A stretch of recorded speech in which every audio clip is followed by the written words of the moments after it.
Imagine a tiny gray kitten, lost and freezing in a snowy wilderness, only to be rescued and raised by 3 majestic Siberian Huskies. But what happens next? Rosie doesn't just survive, she starts to believe she is one of them. And the adventure that follows will leave you speechless. On a freezing morning, beneath a leaden sky that promised more snowfall, a tiny gray kitten shivered beneath a brittle bush at the edge of the woods.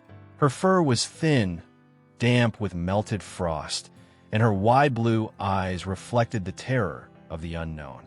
The world was a blur of white and silence, broken only by the distant howl of the wind. She had been alone for days, abandoned. No scent of her mother, no warmth from siblings. Every breath she took sent a puff of mist into the cold air, a fragile sign of life in a place that showed her none. She had no name, no direction, only the instinct to survive. Her paws, raw from the frozen earth, carried her slowly through snowbanks twice her height. Every few steps, she stumbled. She didn't cry. There was no one to hear. Crows flew overhead, casting ominous shadows on the snow, and the trees stood like silent sentinels watching her struggle. The cold was not just around her. It was inside her now, sinking deeper with every hour. That night, the temperature dropped even further, the stars sharp like needles against the velvet sky. The kitten curled herself into a ball beneath a pile of firewood beside an old trail, hoping the wind wouldn't find her. Her breathing slowed, her small body barely rising and falling. She didn't know she was at the edge of something new.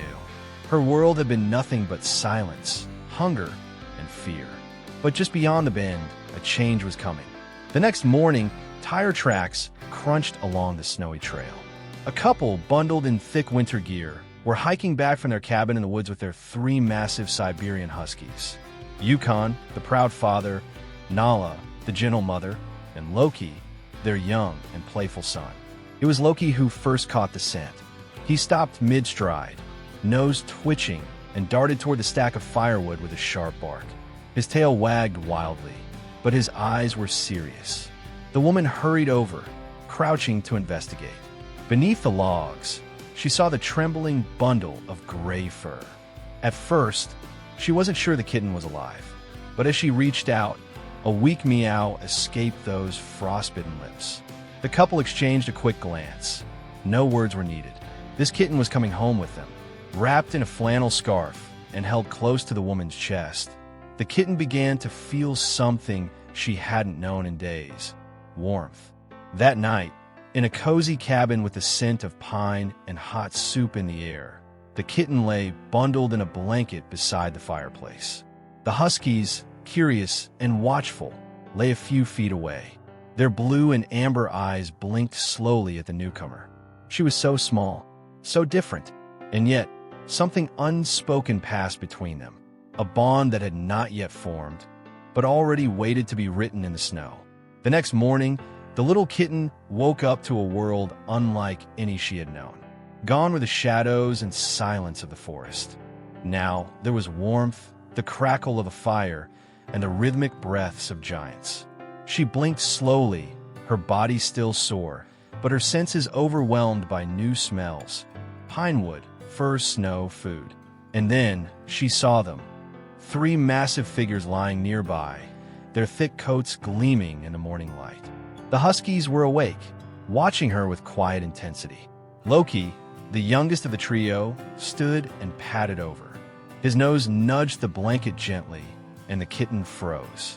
This creature was 10 times her size, with sharp eyes and a powerful frame, but his touch was impossibly soft. Then came a lick, warm, slow, like a mother grooming her child. The kitten blinked, confused, then let out a tiny squeak. Nala, the mother, raised her head and let out a low chuff, and Yukon approached next, regal and calm. Within seconds, the 3 Huskies were surrounding the kitten, forming a circle of fur, warmth, and unspoken protection. The couple watched from the kitchen, coffee mugs in hand, not saying a word. It was clear that something incredible was unfolding. In that quiet morning moment, the boundaries between predator and prey cat and dog, species and instinct began to blur. The kitten wasn't afraid. In fact, for the first time in her life, she looked around and didn't feel alone. She felt accepted. They named her Rosie, a soft name for a small soul who had survived the winter's worst. But Rosie wasn't soft on the inside. There was something fierce in her, a spark that had helped her survive the forest. And now, that spark was being noticed. The Huskies began to treat her not as a guest, but as something else. Nala began grooming her. Loki brought her one of his chew toys. And Yukon? He stood tall beside her every time she explored the room, like a silent guardian. Rosie began to mimic them. She tried to walk with her tail up high, like Loki. She sat when Nala sat, stared out the window when Yukon did. She didn't meow often. Instead, she made strange little chirps and low growls as if trying to copy the Husky's sounds. At night, she curled up between their bellies, a sliver of gray surrounded by mountains of fur. She was no longer an outsider. In her mind, she was one of them, but something deeper was happening. Rosie wasn't just imitating. She was absorbing their energy, their rhythm, their instincts. The snow-covered world outside was still wild, still dangerous, but Rosie's heart was changing. She wasn't just a kitten anymore. She was becoming part of pack. And in that transformation, something unbelievable was quietly taking root. Something that would soon be tested in the most unexpected way. Days turned into weeks, and the snow never stopped falling. The world outside remained blanketed in white, but inside the cabin, life had found a strange and beautiful harmony. Rosie, once a fragile kitten clinging to life, now raced through the halls with boundless energy, tail high, eyes wild, heart full. She wasn't just surviving anymore. She was thriving. And every moment she spent with the Huskies seemed to draw her deeper into their world. In the mornings, the Huskies would line up at the door, waiting for their daily run across the snowy fields. Rosie began to wait beside them. She'd sit straight and alert, her little paws planted in imitation of Yukon's proud posture. The couple laughed at first, amused by her seriousness. But when the door opened and Rosie darted into the snow beside the dogs, it became clear she wasn't pretending. She truly believed she was one of them. Loki would chase her through the drifts, barking joyfully as Rosie leapt and bounded with surprising speed. Nala would slow her pace so Rosie could keep up, her eyes full of maternal pride. Yukon, ever the leader, watched from the front, casting backward glances to make sure all members of his pack were accounted for. And Rosie? She ran like the wind, first streaked with snow, never once looking back. Inside the house, the bond only deepened. The dogs shared their beds with her. She shared her bowl with them.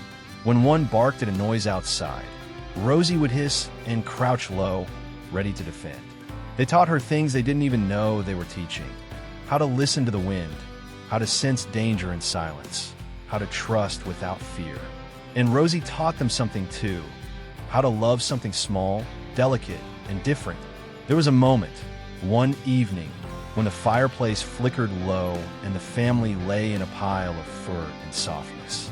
Rosie, nestled between Yukon's massive paws, began to mimic his quiet, steady breathing. The man whispered, "She really thinks she's a husky." And the woman replied, smiling, "Maybe she is," because Rosie wasn't acting anymore. Her heart beat in rhythm with theirs. Her soul ran wild in the snow. Her identity, shaped not by species but by love, was complete. But nature has a way of testing the bonds we hold dearest. And just beyond the trees, hidden in the silent snowfall, a challenge was slowly making its way toward them. One that would demand everything Rosie had learned, and prove once and for all whether she truly belonged. It began like any other snowy morning. The sky was painted in pale pinks and soft blues, and the ground was buried in fresh powder.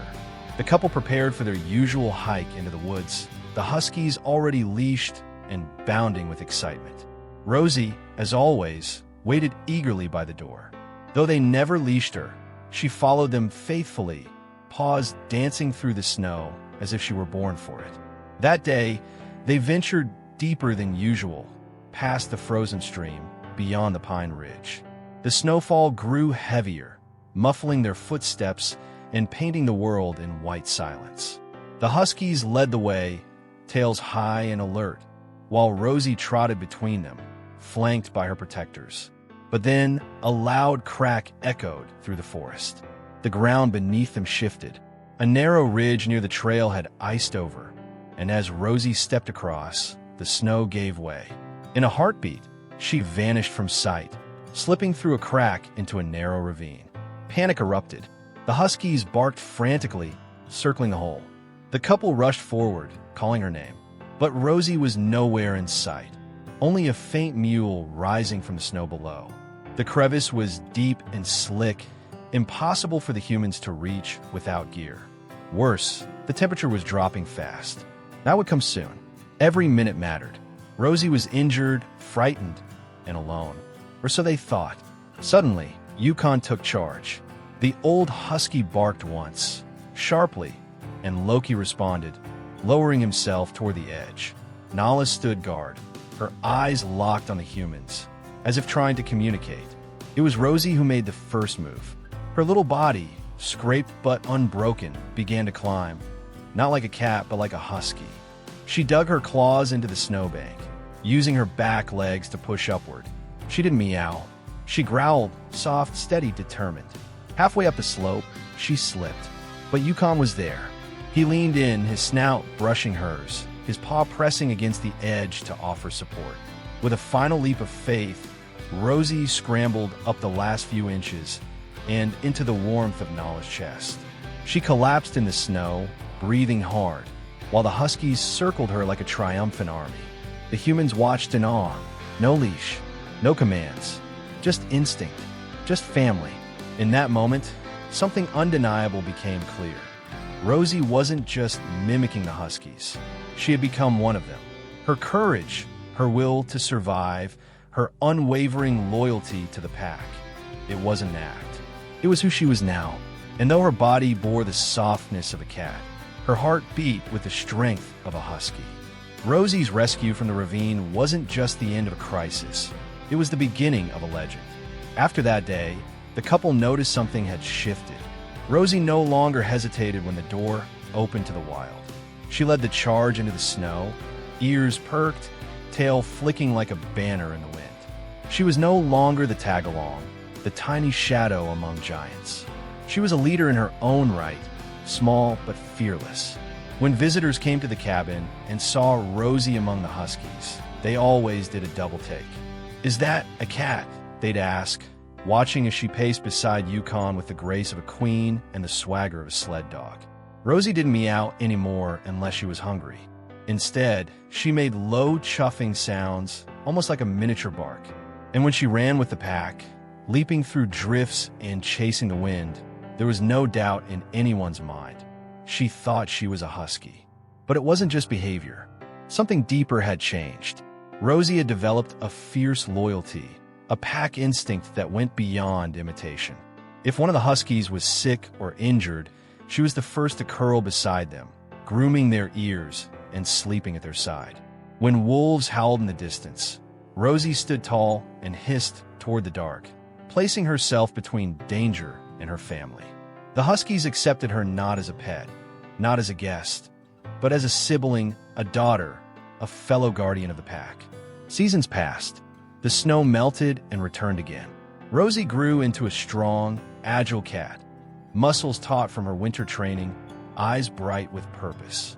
She had scars now, reminders of the wilderness that once tried to swallow her. But those marks only made her more beautiful. She wasn't just a survivor. She was a symbol of belonging, of transformation, of chosen family. And she never again walked alone. The couple began sharing her story online, photos, videos, snippets of daily life showing the unlikely sisterhood between feline and canine. Rosie became a sensation. People from around the world fell in love with the little gray cat who ran with the Huskies. But beyond the fame, there was something even more powerful, a message. That love, loyalty, and identity aren't about appearances. They're about who shows up for you, who runs beside you, who pulls you out of the ravine when you've fallen. And in the heart of the snowy woods, beneath an endless winter sky, there runs a cat named Rosie, born in the cold, raised by wolves in fur coats. She is small, but she is mighty. She is gentle, but she is fierce. She is a cat, and she is a husky. And that's the incredible story of Rosie, the little gray cat who was raised by 3 Siberian Huskies and came to believe she was one of them. Her journey shows us that family isn't just about who you're born to, but who stands by your side through every challenge. If Rosie's story touched your heart, don't forget to hit that like button, subscribe for more amazing animal adventures, and share your thoughts or your own pet stories in the comments below. We love hearing from you. Thanks for watching, and see you in the next video.